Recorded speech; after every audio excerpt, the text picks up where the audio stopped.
Hey up folks, welcome back. In today's video I'm going to share 5 wild camping hacks and tips to help you get the most out of your gear and hopefully save you a little bit of money. And I'm going to jump straight in with tip number 1, which is refill your gas canisters. So over time this one can save you quite a lot of money, and it involves buying yourself one of these little adapters. And it's dead simple. It's got 2 connections and a valve that opens and closes. And the way it works is you basically buy a small gas canister and a large gas canister, and you refill the small one from the big one. Now the main advantage of that is cost saving. So this small canister, these are both from Decathlon. The small one's $3.99 and that's a 100 gram canister. This large one is 230 grams and that's $4.99. So for just £1 extra, you're getting more than double the amount of gas. So it makes sense to kind of buy one of these and use that as your canister that you take out with you, and then keep buying the larger cans to refill it with. So the way it works is you need to know the weight of a full gas canister of your small one so that you know what you're refilling it to. You shouldn't overfill it. I haven't done it with this one, but usually I write with a Sharpie the weight on the bottom. You then chill the small can in the freezer for 15 minutes or so. You screw one end of your adapter on there, and then you screw the large can on like so. And you need a set of these scales as well. These are accurate to a gram, which is obviously the kind of level of accuracy that you need. And then it's simply a case of opening and closing this valve. So you can hear that's filling now. And what I would do is do it for about 15 seconds usually, and then unscrew the can and weigh it and see how much extra weight that 15 seconds has added. Because like I say, you don't want to go too far and overfill it. You screw that off, weigh it, keep adding more until it's close to the weight that it was when it was new. Now these valves, they're £3 or £4 off AliExpress or eBay. So after just 2 or 3 uses, you've got your money back really, and anything after that is a saving. I bought it as a kit with this little thing as well. And what that does is it lets me refill these kinds of canisters with some of the aerosol type ones. Now I haven't used that yet. I'm only using that one, but I got it as a kit. You can get them on Amazon, but they're $10.99, so double the price. So you get them on eBay and AliExpress.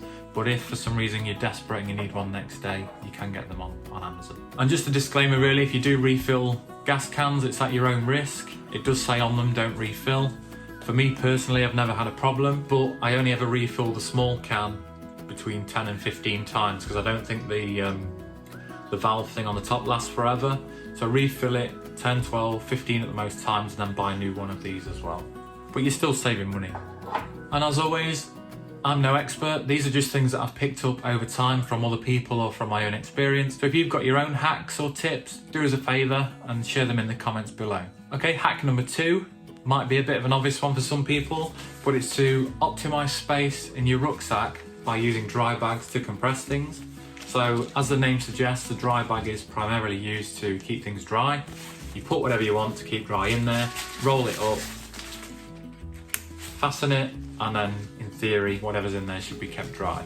But you can also use them to compress things like sleeping bags, quilts, tents. What I usually do is take my tent poles out of the tent pack and pack it separately in my bag, and then the tent inner and outer I can compress down in a dry bag. And the way you do it, just as an example, this is my Ice Flame quilt, and just to give you an idea of scale, that's a standard smart water bottle. So we can see how much we can compress it by. And the way you do it is you obviously start by putting it into the bag, then you roll the top over once, and then you put this on the floor, kneel on that middle section to push all of the air out and compress what's inside. Okay, so that's that compressed down, and hopefully you can see the difference in size. Now obviously down compresses a lot more than synthetics or tents for example, but you'd be surprised how much you can condense those down as well.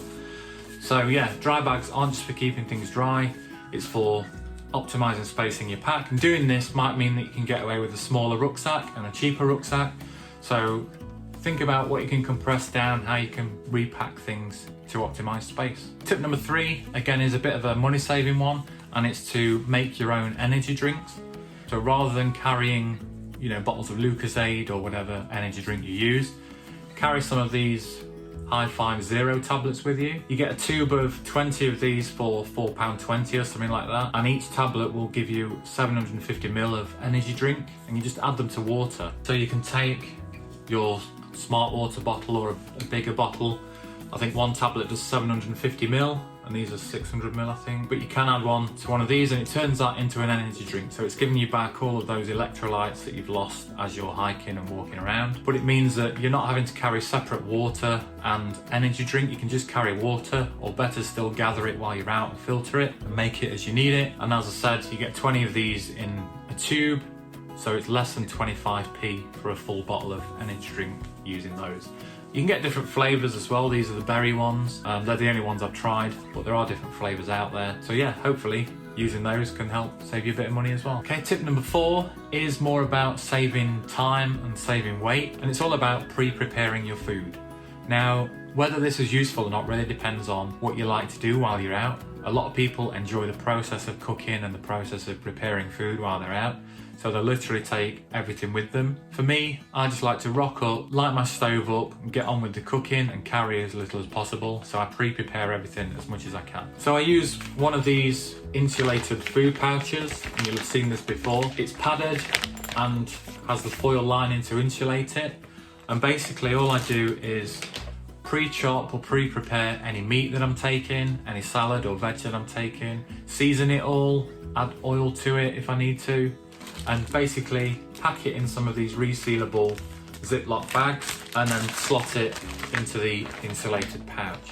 And then in there I'll put either a really cold chilled or a frozen can of pop or a chilled can of beer, zip that up, and then that'll stay cool for me for the whole day, so that when it comes time for dinner I can just open that up and get on with the process of cooking. I'll put a link to this below, but most supermarkets will have something similar that's suitable. As long as it's insulated, you should be fine. And while we're on the subject of food, just a couple of bonus tips. One thing I do is take coconut oil with me, just because it stays solid until it's heated, and it means that you don't have to worry about it leaking or getting all over your bag and all over your stuff. Like I say, it'll stay solid until you start to cook with it. So I just take a really small plastic pot with as much coconut oil in it as I need, and yeah, it just goes into my pouch along with everything else. And another tip is to use one of these cheap tea bag squeezers as tongs.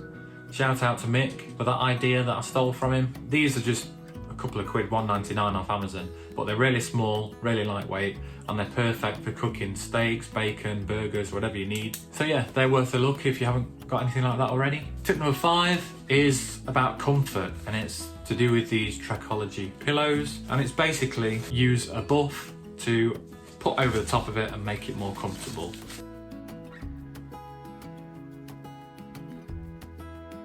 So let me just pump this up. So I find with the Trekology pillow, the surface is slightly flopped, but it's not that comfortable, or I don't find it that comfortable. So I've got a buff here that fits inside the same bag as the pillow, and you can just slot it over the top. Now obviously you can choose whatever kind of buff you want to use, what you find most comfortable. I use quite a thin one, almost like a cotton finish on it, and I found that a lot more comfortable than the surface of the pillow itself. You could use a thicker one if you wanted to, and it also means that I've always got a buff with me for wiping down any condensation or anything in the tent in the morning. So yeah, just like I say, a really simple, quite obvious, easy hack that's definitely worth doing. So I hope you found some of those hacks and tips useful. I'll put a link to my last tips video here if you want to check that out. Don't forget to share your own tips in the comments below, and I'll see you in the next one. Bye!